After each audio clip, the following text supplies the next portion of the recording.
Hey everybody, thanks for tuning in. Just want to talk to you guys about a couple things real quick. We've got the lockdown going on, so we want to provide to you guys something you can use at your house, whether it's just with solo drills or one partner. We're going to take you through some moves that you can do to stay engaged with jiu-jitsu while you're at home. The first thing is we're not the only resource out there. I know you guys probably know that BJJ Fanatics, they're doing a great sale right now. Professor Danaher released a free solo drill out there. Professor Faria put a code out there. I think it's Faria free for any of his videos. So there's just a lot of resources out there right now. There's just no excuse to not stay engaged during this time. But now we're going to provide you guys a little bit of value as well. So I wanted to share you guys my solo drills that I do. Of course, I've got them from other places, such as the Grappler's Guide, instructors that have taught me these different drills. So take them, use them as you see fit. What I've done is I created my own playlist. I've had it on my phone for a few years now. You can see it there. It's back since 2018. It's just my drill right on my phone. What I'll do sometimes is I'll do a certain number if I want to do it just as a little warm-up while I'm waiting for the rest of the team to get to practice or open mat. Or sometimes I'll just set a specific time frame and then I'll do like a minute of one exercise, go to the next minute and set up a little workout. But these are the ones that I do personally that I find the best. We hear a lot of things about solo drills and both drills in general. There's this shift away from this massive amount of drilling to doing more situational training, and I agree with that as well, but that doesn't mean we don't do the drills. You still have to do the drills to get in touch with the movements, the concepts, and understand your body. And that's what these solo drills I think really are.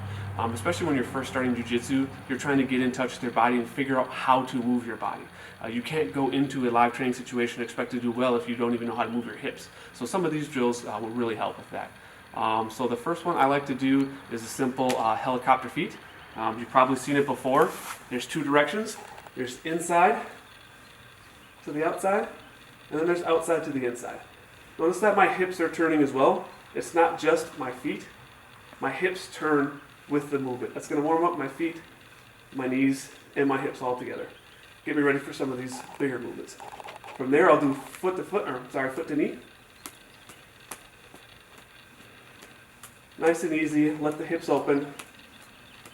Move side to side. Boom. All right, from here, we're going to do a small ab exercise. It's one I've done in class with you guys before. I like to rock backwards. One foot comes down. I come forward low, and I drive my hip forward. Hip switch. One leg comes down low. I drive my hips forward. This is a very functional movement that you'll do a lot in jiu-jitsu. As you stay low and you learn how to move your hips around your feet. Okay, another one is our standard technical lift. Hands up here, protecting our face. For self-defense, we're probably tucked in a little bit tighter here. For just regular jiu-jitsu, our hands out here ready to grab collars, whatever. Post, post, up, back, hands up. Brick fold, up, back, back up. And you can alternate sides. I like to do a lot of loading on the hands and the shoulders because so much of our exercises and our movements are done out here, trying to stay tight and we have to extend. So we can do regular push-ups. We can do our bear crawl. We can do Spider-Mans.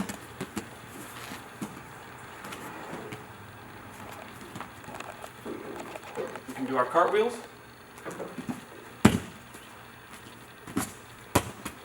We can do our round-offs. And then we can do our handstand progression. All right, remember with our handstand progression, two hands come down, while one leg goes up, all is one motion. And then in the beginning, the other leg kicks up till we find the balance point. And if that's all you can do all the way down, that's fine. But as you get better, you try to work in the handstand walk.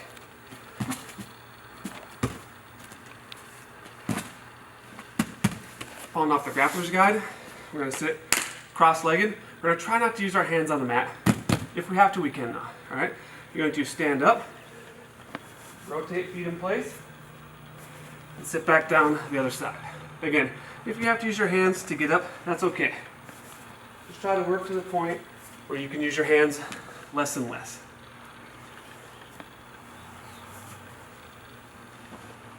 And we've got the same thing from a butterfly stand up. If you can, dynamically get up. If you have to, hands down, catch the bounce, come up, slow lower, and go down. Work to where you don't have to use your hands.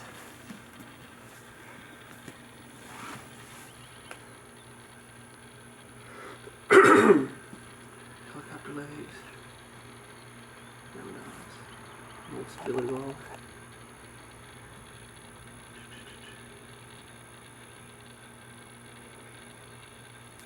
Cool. All right, everybody knows our basic sprawl, but add in the movement drill, all right? Get in your good stance for no gi again, our hands in tight. This hand is in front, protecting the lead leg. We switch, we're here. And then add in the sprawl. Sprawl, we're bringing our legs back, our hip down, we're turning the hip down of the leg being attacked. Then we're backed up, hands up, ready to go. For this way, this leg goes back, hip goes down. We're back up. Always envision your opponent in front of you. All right, wrestlers have been doing this for years. All right, we imagine the guy coming in as we sprawl. Okay. Now we're going to add one more thing, and that's helicopter legs. All right, helicopter legs is simply this drill right here. Try to bring your legs all the way around on rotation. Again, little hands as possible, both directions. And then more advanced, you add the helicopter legs onto the sprawl. Sprawl, helicopter legs, back up. Sprawl, helicopter legs, back up. Okay. All right, as you're getting warmed up, and we all know the high knees, we also got the river dance drill for you. Come here. This changes it up a little bit, gets the knees more involved. All right, we're going to take this knee thing forward into our S-mount drills. All right, as we're getting warmed up, this is kind of like a baby pigeon. Our pigeons are here. It's kind of like a baby pigeon S-mount. Sometimes it's nice just to transition back and forth. Get a good stretch in there. But then when we're ready to make it functional, we're going to do our S-turn sits. All right, so we come up, we step, and we sit. Same concept applies. If I have to use my hands, I can, as I'm starting to get better at this. Stay within your own limitations, but the goal would be no hands. Up, step, up, step, sit.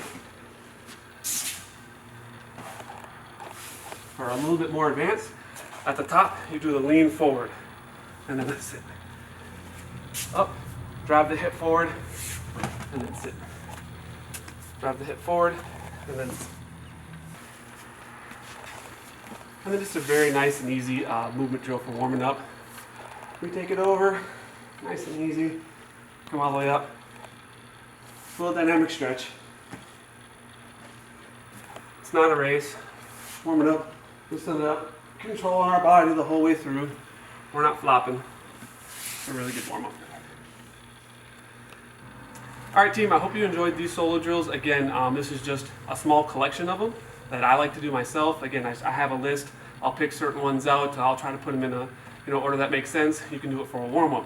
You can do it for a regular drill if nobody else shows up. But it's something that you can do anywhere at any time. So I hope you enjoyed these. Please let me know. Os.